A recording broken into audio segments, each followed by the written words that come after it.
Doctor Sarvepalli Radhakrishnan एक बहुत प्रसिद्ध भारतीय दार्शनिक, विद्वान और राजनीतिज्ञ थे, जिन्हें दर्शन एवं शिक्षा के क्षेत्र में अत्यधिक प्रभावशाली विचारक माना जाता है। वह भारत के दूसरे राष्ट्रपति और पहले उपराष्ट्रपति भी थे। यह लेख जीवन के बारे में विवरण प्रस्तुत करेगा। दार्शनिक अवधारणा, शैक्षिक उपलब्धियां और राधाकृष्णन की राजनीतिक भागीदारी। सर्वपल्ली राधाकृष्णन का जन्म 5 सितंबर 1888 को तमिलनाडु के तिरुत्तनी गांव में हुआ था।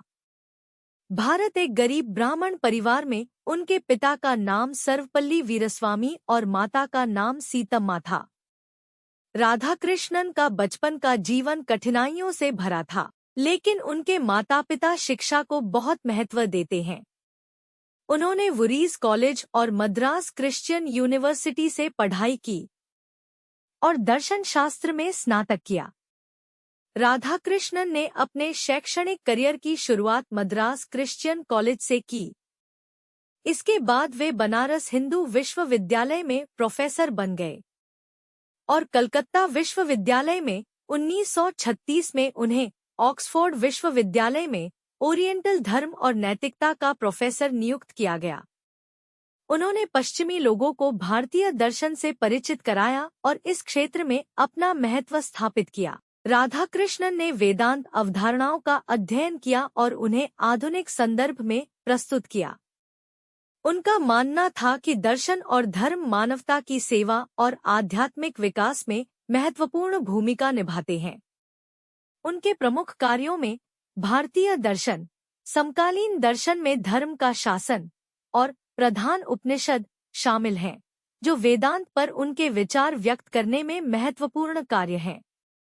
राधाकृष्णन ने न केवल भारतीय दर्शन को अकादमिक जगत से परिचित कराया, लेकिन इसने इसे अंतर्राष्ट्रीय स्तर पर भी जाना। उनका मानना था कि भारतीय धर्म और दर्शन न केवल प्राचीन और आध्यात्मिक है, लेकिन तर्क और विज्ञान भी है। उन्होंने बताया कि भारतीय धर्म और दर्शन का विज्ञान के साथ मजबूत संबंध है और यह एक टिकाऊ समाज के निर्माण के आधार के रूप में काम कर सकता है। भारत को आजादी मिलने के बाद राधाकृष्णन राजनीति में सक्रिय हो गए।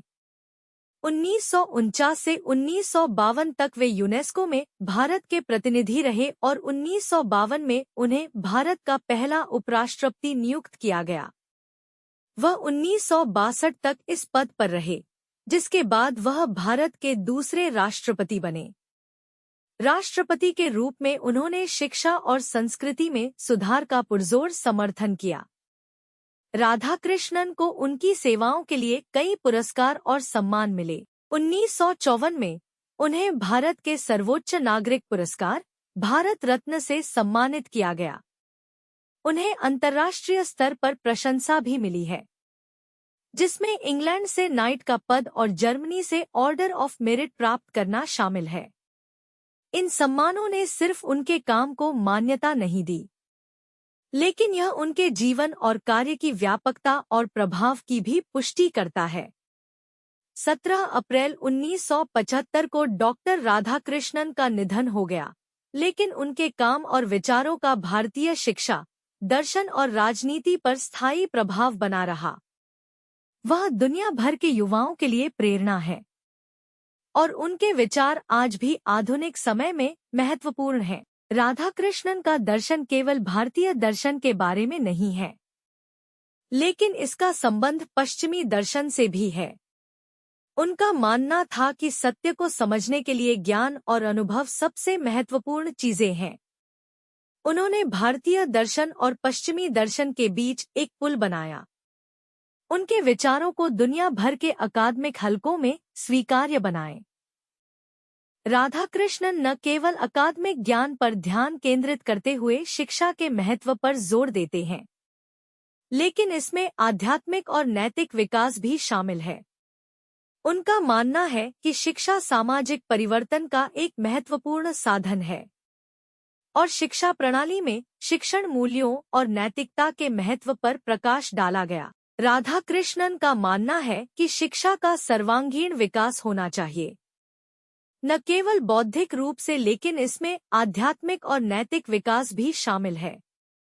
उन्होंने शिक्षा को एक अच्छे और न्यायपूर्ण समाज के निर्माण के लिए एक महत्वपूर्ण उपकरण के रूप में देखा और शिक्षा प्रणाली में शिक्षण मूल्यों और नैतिकता के महत्व पर प्रकाश डाला गया।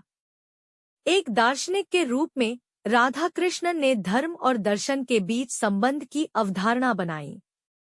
उनका मानना है कि दोनों एक साथ रह सकते हैं और एक दूसरे का समर्थन कर सकते हैं। उन्होंने बताया कि भारतीय धार्मिक और दार्शनिक विचारों का विज्ञान के साथ अच्छा संबंध है और यह एक टिकाऊ समाज के निर्माण के लिए आधार के रूप में काम कर सकता है।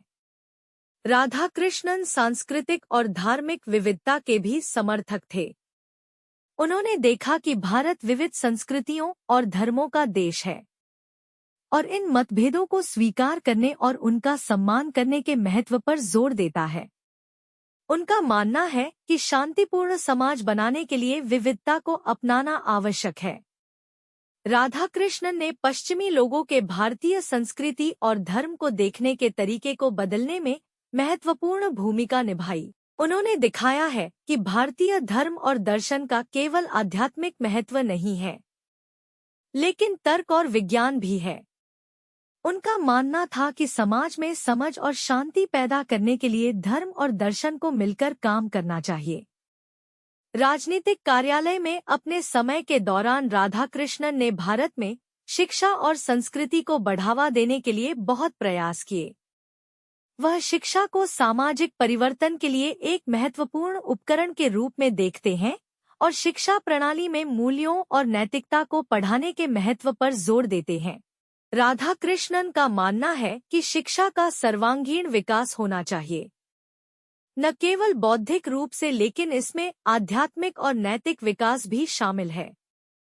उन्होंने शिक्षा को एक अच्छे और न्यायपूर्ण समाज के निर्माण के लिए एक महत्वपूर्ण उपकरण के रूप में देखा और शिक्षा प्रणाली में शिक्षण मूल्यों और नैतिकता के महत्व पर प्रकाश डाला गया।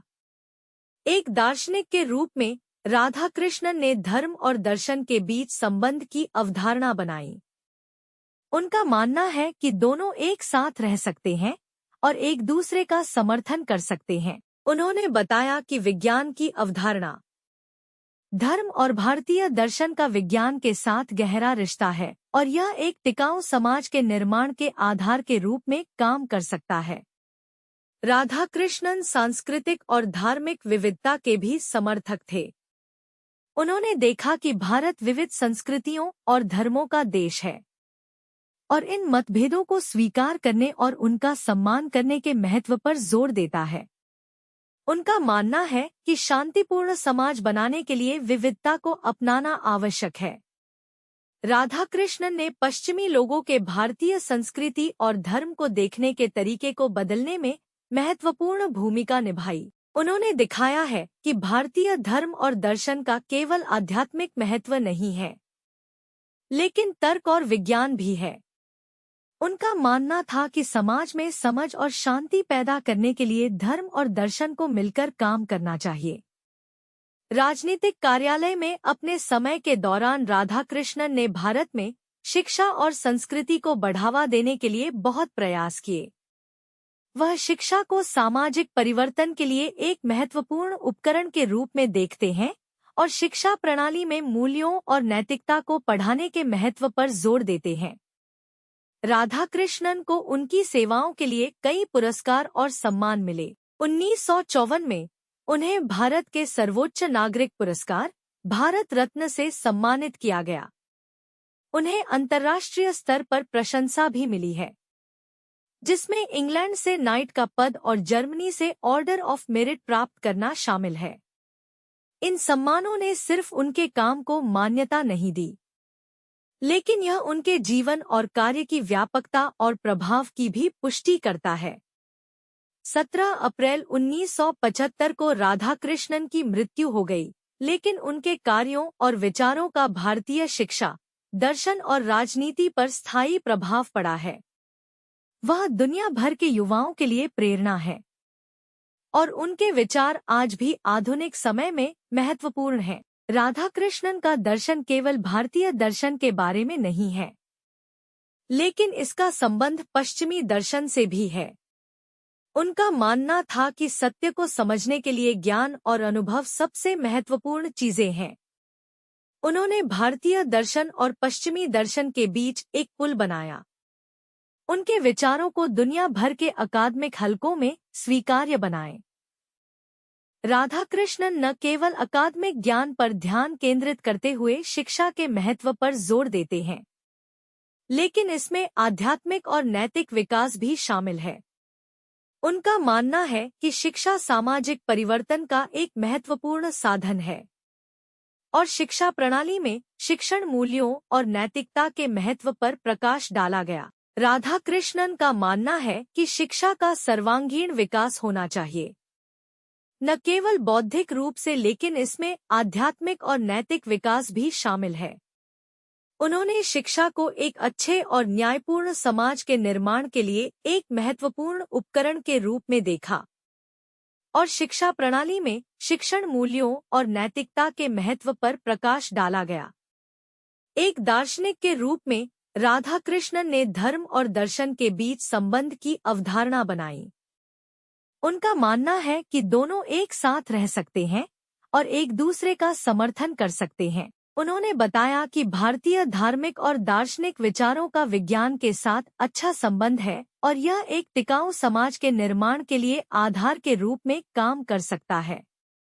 राधाकृष्णन सांस्कृतिक और धार्मिक विविधता के भी समर्थक थे। उन्होंने देखा कि भारत विविध संस्कृतियों और धर्मों का देश है और इन मतभेदों को स्वीकार करने और उनका सम्मान करने के महत्व पर जोर देता है। उनका मानना है कि शांतिपूर्ण समाज बनाने के लिए विविधता को अपनाना आवश्यक है।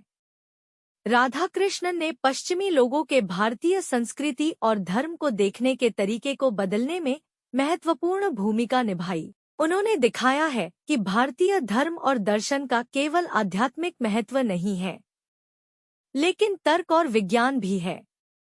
उनका मानना था कि समाज में समझ और शांति पैदा करने के लिए धर्म और दर्शन को मिलकर काम करना चाहिए। राजनीतिक कार्यालय में अपने समय के दौरान राधाकृष्णन ने भारत में शिक्षा और संस्कृति को बढ़ावा देने के लिए बहुत प्रयास किए। वह शिक्षा को सामाजिक परिवर्तन के लिए एक महत्वपूर्ण उपकरण के रूप में देखते हैं और शिक्षा प्रणाली में मूल्यों और नैतिकता को पढ़ाने के महत्व पर जोर देते हैं। राधाकृष्णन को उनकी सेवाओं के लिए कई पुरस्कार और सम्मान मिले। 1954 में उन्हें भारत के सर्वोच्च नागरिक पुरस्कार भारत रत्न से सम्मानित किया गया। उन्हें अंतर्राष्ट्रीय स्तर पर प्रशंसा भी मिली है, जिसमें इंग्लैंड से नाइट का पद और जर्मनी से ऑर्डर ऑफ मेरिट प्राप्त करना शामिल है। इन सम्मानों ने सिर्फ उनके काम को मान्यता नहीं दी, लेकिन यह उनके जीवन और कार्य की व्यापकता और प्रभाव की भी पुष्टि करता है। 17 अप्रैल 1975 को डॉक्टर राधाकृष्णन का निधन हो गया, लेकिन उनके काम और विचारों का भारतीय शिक्षा, दर्शन और राजनीति पर स्थायी प्रभाव बना रहा। वह दुनिया भर के युवाओं के लिए प्रेरणा है और उनके विचार आज भी आधुनिक समय में महत्वपूर्ण हैं।